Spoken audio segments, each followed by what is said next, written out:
Buenas tardes. Mi nombre es Andrea Mascorro y nuestro equipo va a hablar sobre el diagnóstico diferencial de las enfermedades neuronales.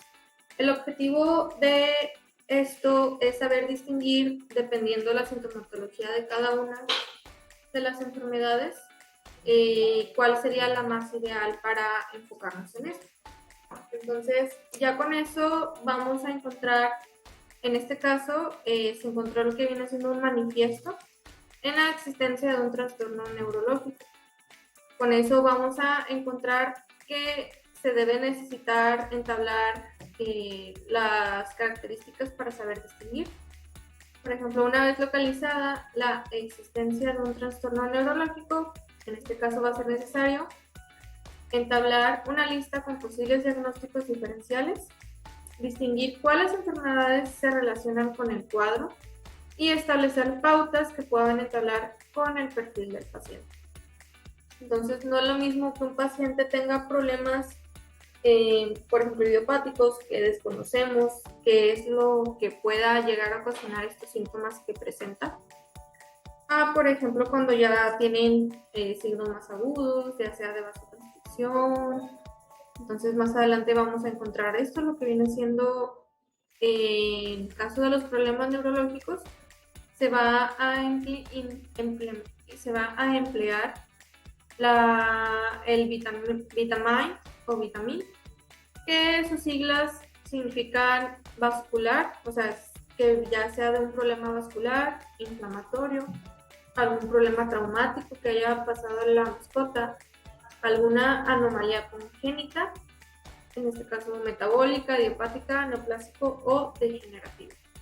Entonces, empezando con la lista de los posibles diagnósticos diferenciales, encontramos alteraciones de origen vascular.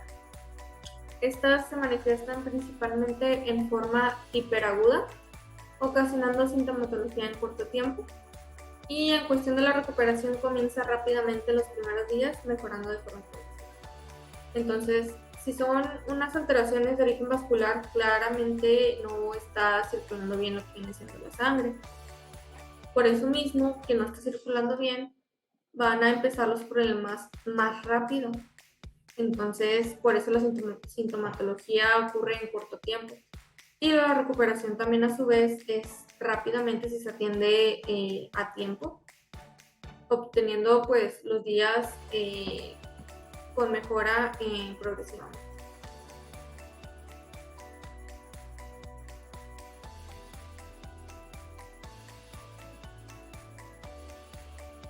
Hola, mi nombre es Diana Reynosa y yo les voy a hablar acerca de las alteraciones de origen inflamatorio o infeccioso.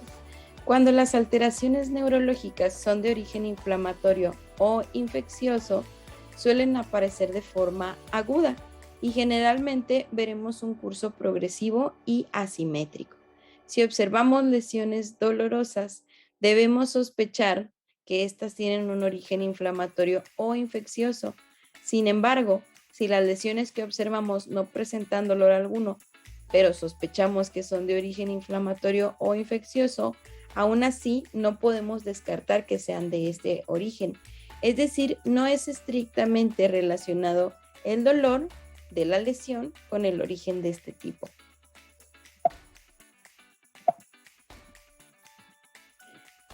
Respecto a las alteraciones de origen traumático, estas son las que son procesos neurológicos que tienen una estrecha relación con un claro detonante.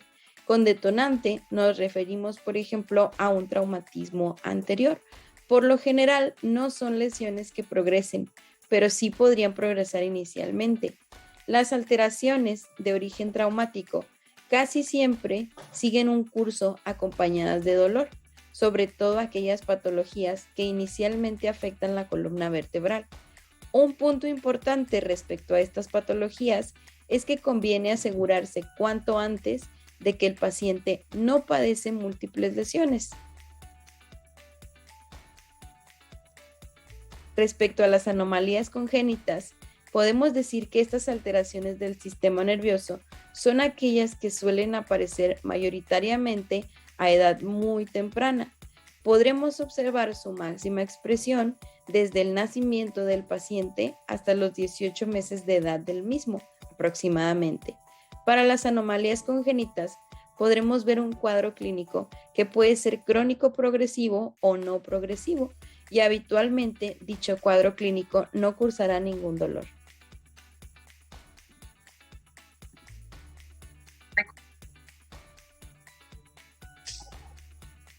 Las alteraciones de origen metabólico. Estas incluyen los cuadros de origen metabólico o tóxico. Una de las principales características es que suele presentar trastornos con manifestaciones bilaterales y simétricas. Y el curso puede manifestarse de forma aguda, crónica o intermitente. Y se puede tomar como hepático, ya que es consecuencia de una alteración vascular con comunicación venosa portosistémica. En las crisis neurológicas suelen producirse de forma intermitente y generalmente se relacionan con la digestión de los alimentos. Estas alteraciones, pues, como ejemplo, puede aparecer la diabetes mellitus, la obesidad, el hipotiroidismo. Todas estas pues van a afectar al sistema nervioso, a los nervios. Y en las alteraciones de origen idiopático. Estas alteraciones pues incluyen enfermedades conocidas que carecen de una causa justificada. Y pues este grupo de enfermedades no presentan características orientativas sobre la aparición y el curso de los síntomas clínicos. Es decir que pues estas enfermedades no tienen una causa concisa y por eso pues son idiopáticas. Entre ellas, los ejemplos que puede haber, pues sería la epilepsia, problemas medulares, meningitis, demencia, entre otras.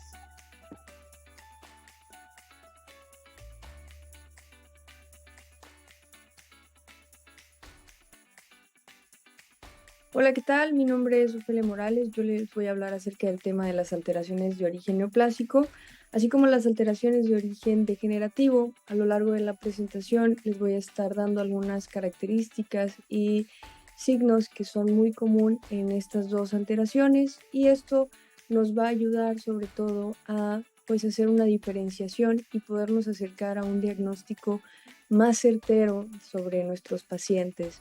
Entonces vamos a empezar con el tema de las alteraciones de origen neoplásico. Y cuando hablamos de las enfermedades que tienen un origen neoplásico, hay que saber que estas van a presentar pues cuadros de una manera ya sea aguda o crónica. Cuando decimos que se presenta esta enfermedad de manera pues aguda, es que la aparición va a ser severa, va a ser repentina, y todo lo contrario cuando se presenta de una manera crónica, que la vamos a ver pues con una evolución o un progreso pues más lento sobre todo. Y pues de manera general las enfermedades neoplásicas las vamos a ver con un curso progresivo, o sea de manera crónica. Aún así hay que tener en cuenta que pueden tener también su aparición de forma aguda. Y una característica que vamos a presentar en estas alteraciones de origen neoplásico es que se van a encontrar en pacientes que son de edad avanzada. Esto es un factor en común que tienen también las enfermedades que son de origen degenerativo. Pero cuando hablamos específicamente de las enfermedades neoplásicas, aquí vamos a encontrar que estas tienden a causar dolor en los pacientes, y esta es como la característica que hay que tener más en cuenta cuando estamos tratando de hacer un diagnóstico para diferenciar entre estas dos alteraciones. Esto debido a que es un proceso que va a afectar las raíces nerviosas, va a afectar las meninges o en general al estuche óseo que rodea el sistema nervioso. Y estos puntos son los que van a hacer que pues, el paciente pase por un proceso de dolor.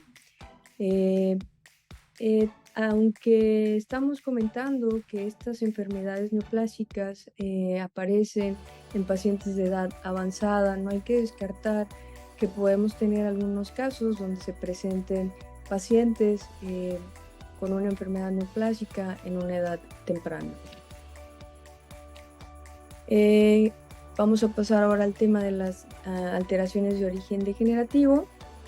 Y a diferencia de las de origen neoplásico, la característica principal que vamos a encontrar es que estos no van a tener dolor en los pacientes, no van a causar un proceso doloroso, pero sí una particularidad común de estos procesos es que son crónicos, aunque de igual manera los pudiéramos encontrar de una forma aguda. La característica o la particularidad que tienen estas alteraciones de origen degenerativo es que van a ser crónicos. ¿Qué vamos a ver en estas alteraciones de origen degenerativo? Vamos a ver que al igual que las de origen neoplásico, van a afectar a pacientes de edad media a edad avanzada. Y algún ejemplo de estas enfermedades es la mielopatía degenerativa, generalmente en el pastor alemán, aunque es característica en esta raza, lo podemos encontrar en muchas otras razas. Esta es una enfermedad neurodegenerativa y, como ya lo comentamos, pues va a atacar a perros en edades adultas y de manera crónica, es decir, que va a llevar un curso pues lentamente progresivo, ¿no?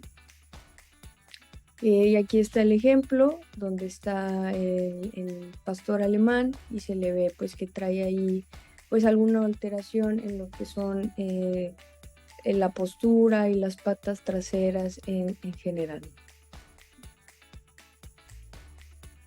En general, en este grupo de enfermedades de origen degenerativo se incorporan patologías discales que en determinadas ocasiones van a producir un cuadro agudo, aunque ya dijimos que es más común verlos en procesos crónicos que van a ser progresivos. También lo podemos encontrar de forma aguda y después va a pasar a ser un proceso progresivo, y un ejemplo de esto pues son las extrusiones discales. También vamos a poder ver cómo se van agudizando de un proceso crónico, y esto es debido a que comienza la deshidratación del disco intervertebral. Este primer paso lo va a llevar a la degeneración discal y posteriormente va a haber un desplazamiento hacia el... Hola, buenos días. Mi nombre es Kisa Loera y el último punto que se utiliza son las pruebas complementarias que se pueden realizar dentro del diagnóstico diferencial de las enfermedades neurológicas. Estas pruebas se hacen para confirmar o descartar una enfermedad neurológica. Cabe destacar que anteriormente la única forma de poder detectar una de estas enfermedades era mediante lo que es la autopsia. Gracias a la actualización de la medicina veterinaria ya tenemos un poco más de opciones para poder identificar lo que es una enfermedad neurológica, ya sea por resonancia, tomografía, ecografía, radiografía, y entre muchas de estas está lo que es la analítica sanguínea y la urinaria básica. La analítica sanguínea es el hemograma, que es el que da el recuento de los glóbulos blancos, rojos, plaquetas, leucocitos, linfocitos, y la urinaria básica, que es la que nos muestra las alteraciones dentro de la orina. ¿Por qué se deben de realizar estas pruebas? Estas pruebas son muy importantes porque hay muchos pacientes que deben de tener un chequeo previo antes de tomar cualquier medicamento, un proceso de anestesia o incluso un proceso de cirugía. ¿Cuándo y dónde se deben de realizar? Estas pruebas se deben de realizar después de que hubo una valoración clínica y un examen físico en el cual se inspeccionó y se exploró por completo el paciente, para ya después dar un diagnóstico diferencial o presuntivo. ¿Qué pruebas deben de realizarse? Las pruebas que se deben de realizar son el hemograma, como ya lo mencioné, que aquí es donde podemos detectar anemia. El perfil bioquímico, que en el perfil bioquímico podemos ver lo que es el perfil hepático, que como ya sabemos el hígado es un órgano muy importante porque es el que distribuye muchas funciones en el cuerpo. El perfil renal, en el cual podemos ver lo que es la urea y creatinina. Asimismo, lo que es el uroanálisis, en el cual podemos detectar el pH de la orina, si hay glucosa, proteína, o incluso si hay algún tipo de infección, sedimento o cristal. ¿Qué información pueden aportar estas pruebas dentro de nuestro diagnóstico? Dentro del diagnóstico del hemograma podemos detectar lo que es babesia o Ehrlichia mediante un recuento bajo de eritrocitos rojos mediante la anemia. Una leucocitosis nos puede dar origen a lo que es una meningitis. Una leucopenia nos puede dar origen a lo que es el moquillo canino, parvovirus o incluso lo que es el virus de la leucemia felina. Asimismo, también una linfocitosis nos puede dar origen a lo que es una encefalopatía. Entonces, el hecho de que nosotros podamos realizar laboratorios no solamente se usan para diagnosticar enfermedades que sean más que nada físicas, también nos puede ayudar a complementar todo nuestra anamnesis del paciente, el diagnóstico que se le va a dar y asimismo lo que es el tratamiento que se le va a dar. Porque también dentro de lo que es el hemograma, el perfil, podemos verificar qué otros órganos se están afectando dentro de la patología que está presentando, porque como ya sabemos, muchas patologías inmunodeprimen el sistema del paciente y puede haber infecciones secundarias. Dentro de estas infecciones secundarias se puede complicar aún más lo que es la patología que ya está presentando nuestro paciente. Entonces se debe tomar en cuenta que se deben de hacer tratamientos dobles o paliativos dependiendo de los signos que esté presentando nuestro paciente. Eso sería todo de nuestra parte. De esta forma concluiríamos lo que es diagnóstico diferencial de las enfermedades neurológicas.